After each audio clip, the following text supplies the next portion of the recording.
पाठ डायरी का एक पन्ना पढ़ेंगे। डायरी का एक पन्ना सीताराम सेकसरिया द्वारा लिखित है, जिनका जन्म 1892 में हुआ और जिनकी मृत्यु 1982 में हुई। सीताराम सेकसरिया एक स्वतंत्रता सेनानी थे और उन्होंने स्वतंत्रता के कार्य में बढ़ चढ़कर हिस्सा लिया था। डायरी का एक पन्ना पाठ के लेखक सीताराम सेकसरिया आज़ादी की इच्छा रखने वाले अनगिनत लोगों में से एक थे। वे दिन प्रतिदिन जो भी अपने आसपास देखते, सुनते और महसूस करते थे, उसे अपनी निजी डायरी में लिख लेते थे। उनका इस तरह से डायरी लिखना कई वर्षों तक चला। इस पाठ में उनकी डायरी में लिखे 26 जनवरी 1931 के बारे में वर्णन किया गया है। नेताजी सुभाष चंद्र बोस की और स्वयं लेखक सहित कलकत्ता के लोगों ने देश का दूसरा स्वतंत्रता दिवस जिस उत्साह तथा उमंग के साथ मनाया, अंग्रेज प्रशासकों ने इसे उनका अपराध मानते हुए उन पर, विशेषकर महिला कार्यकर्ताओं पर कैसे कैसे जुल्म किए आदि का वर्णन इस पाठ में बड़ी सजीवता से किया गया है। यह पाठ हमारे अनगिनत क्रांतिकारियों की याद तो दिलाता ही है, इसके साथ साथ यह भी उद्घाटित करता है कि एक संगठित समाज अगर दृढ़ प्रतिज्ञा वाला तथा कृत संकल्प हो तो ऐसा कुछ नहीं जो वह कर ना सके। अर्थात एकता की एकजुट शक्ति से समाज हर असंभव कार्य को संभव बना सकता है। यही इस पाठ डायरी का पन्ना, इसका उद्देश्य यही है। तो मुख्य रूप में इसमें यही बताया गया है कि स्वतंत्रता के पुनरावृत्ति में उन्होंने क्या क्या किया। आइए देखते हैं पाठ डायरी का एक पन्ना।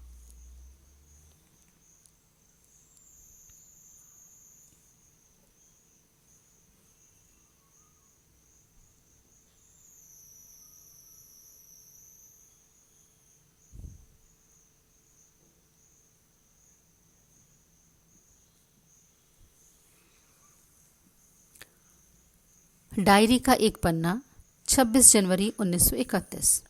26 जनवरी ये लेखक ने जिस दिन अपना डायरी का पन्ना ये लिखा है वो तारीख दी गई है।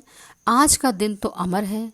आज के ही दिन सारे हिंदुस्तान में स्वतंत्रता दिवस मनाया गया था और इस वर्ष भी उसकी पुनरावृत्ति थी, जिसके लिए काफ़ी तैयारियां पहले से ही की गई थी। गत वर्ष अपना हिस्सा बहुत साधारण था। इस वर्ष जितना अपने दे सकते थे दिया था। केवल प्रचार में 2000 रुपये खर्च किया गया था। सारे काम का भार अपने समझते थे, अपने ऊपर है और इसी तरह जो कार्यकर्ता थे उनके घर जा जाकर समझाया गया था। तो क्या था कि पूरे प्रचार के लिए 2000 रुपये खर्च किए गए, जो कि उस समय के लिए बहुत बड़ी रकम थी। बड़े बाजार के प्रायः मकानों पर राष्ट्रीय झंडा फहरा रहा था और कई मकान तो ऐसे सजाए गए थे कि ऐसा मालूम होता था कि मानो स्वतंत्रता मिल गई हो। कलकत्ते के प्रत्येक भाग में ही झंडे लगाए गए थे। जिस रास्ते से मनुष्य जाते थे उसी रास्ते में उत्साह और नवीनता मालूम होती थी। लोगों का कहना था कि ऐसी सजावट पहले नहीं हुई। पुलिस भी अपनी पूरी ताकत से शहर में गश्त देकर प्रदर्शन कर रही थी। मोटर लारियों में गोरखे तथा सार्जेंट प्रत्येक मोड़ पर तैनात थे। कितनी ही लारियां शहर में घुमाई जा रही थी। घुड़सवारों का प्रबंध था।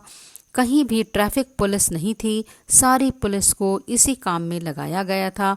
बड़े बड़े पार्कों तथा मैदानों को पुलिस ने सवेरे से ही घेर लिया था। यानी जब पूर्णावृत्ति की जा रही थी तो पूरे कलकत्ता को इस प्रकार सजाया गया था मानो ऐसा लगता था कि स्वतंत्रता मिल गई हो। और अंग्रेज़ों ने भी क्या किया, जितने भी उनके ट्रैफिक पुलिस वाले थे उन सबको जो था इस काम में लगा दिया कि किसी भी पार्क में या किसी भी मैदान में स्वतंत्रता सेनानी इकट्ठे होकर कोई सभा ना कर पाए।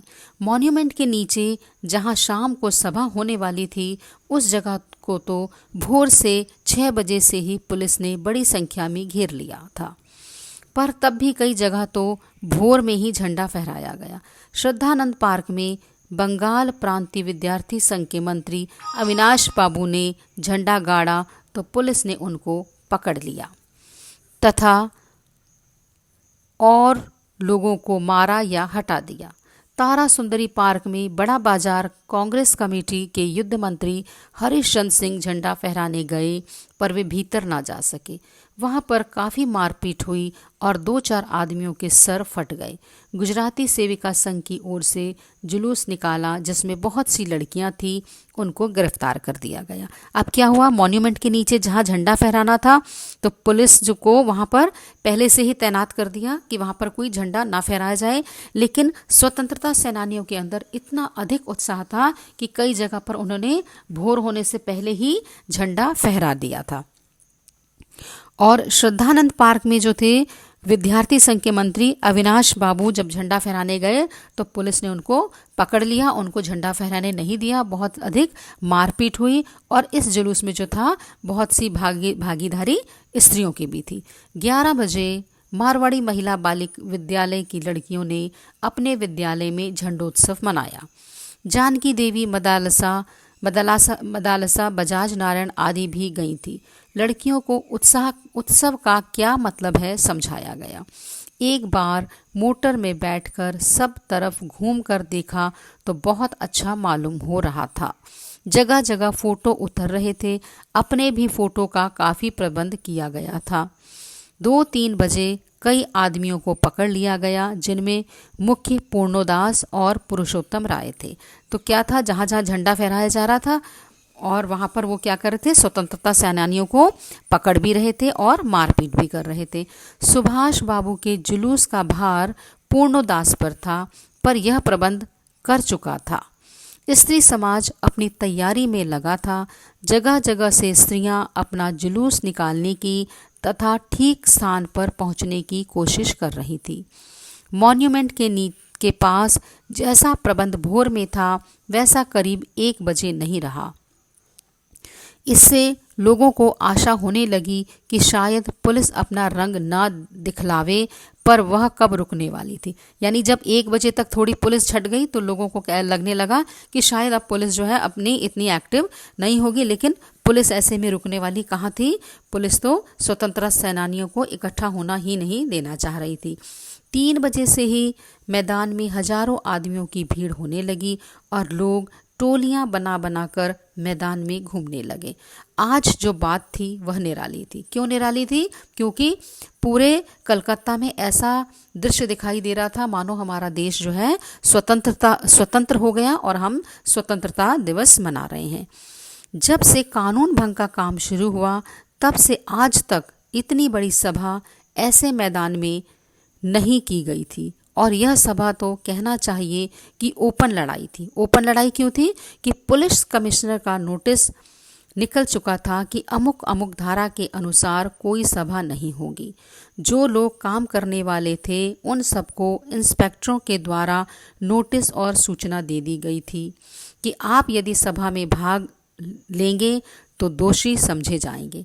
इधर काउंसिल की तरफ से नोटिस निकल गया कि मॉन्यूमेंट के नीचे ठीक 4:24 पर झंडा फहराया जाएगा तथा स्वतंत्रता की प्रतिज्ञा पढ़ी जाएगी। सर्वसाधारण की उपस्थिति होनी चाहिए। खुला चैलेंज देकर ऐसी सभा पहले नहीं की गई थी। तो पुलिस कमिश्नर का तो नोटिस था कि कोई भी जो है सभा में भाग नहीं लेगा, यदि वो भाग लेता है तो दोषी माना जाएगा। और काउंसिल ने जो था अपना समय निश्चित कर दिया था कि 4:24 पर झंडा फहराया जाएगा और स्वतंत्रता की प्रतिज्ञा पढ़ी जाएगी। तो कैसे भी हो सर्वसाधारण को वहाँ उपस्थित होना चाहिए। तो लोगों में जो था बहुत ज़्यादा जोश था इस स्वतंत्रता के लिए। ठीक 4:10 पर सुभाष बाबू जुलूस लेकर आए। उनको चौरंगी पर ही रोका गया। पर भीड़ की अधिकता के कारण पुलिस जुलूस को रोक नहीं सकी। मैदान के मोड़ पर पहुंचते ही पुलिस ने लाठियां चलानी शुरू कर दी। बहुत आदमी घायल हुए। सुभाष बाबू पर भी लाठियां पड़ी। सुभाष बाबू बहुत जोर से वंदे मातरम बोल रहे थे। ज्योतिर्मय गांगुली ने सुभाष बाबू से कहा, आप इधर आ जाइए, पर सुभाष बाबू ने कहा आगे बढ़ना है। तो सुभाष बाबू जो थे इस जुलूस का प्रतिनिधित्व कर रहे थे और उनको जब लाठियां पड़ने लगी तो वो वंदे मातरम का नारा लगाते जा रहे थे। यह सब तो अपनी सुनी हुई लिख रहे हैं, पर सुभाष बाबू का और अपना विशेष फासला नहीं था। यानी जो लेखक है ना सीताराम सेकसरिया, ये और सुभाष बाबू आज आमने सामने ही थे। सुभाष बाबू बड़े जोर से वंदे मातरम बोलते थे, यह अपनी आंखों से देखा। और जब भी सुभाष बाबू वंदे मातरम बोलते थे तो लेखक ने उनको अपनी आंखों से देखा। पुलिस भयानक रूप से लाठियां चला रही थी। क्षितिश चटर्जी का फटा हुआ सिर देखकर तथा उनका बहता हुआ खून देखकर आंख मिच जाती थी। इधर यह हालत हो रही थी कि उधर स्त्रियां मॉन्यूमेंट की सीढ़ियों पर चढ़ झंडा फहरा रही थी और घोषणा पत्र पढ़ रही थी। स्त्रियां बहुत बड़ी संख्या में पहुंच गई थी। प्रायः सबके पास झंडा था।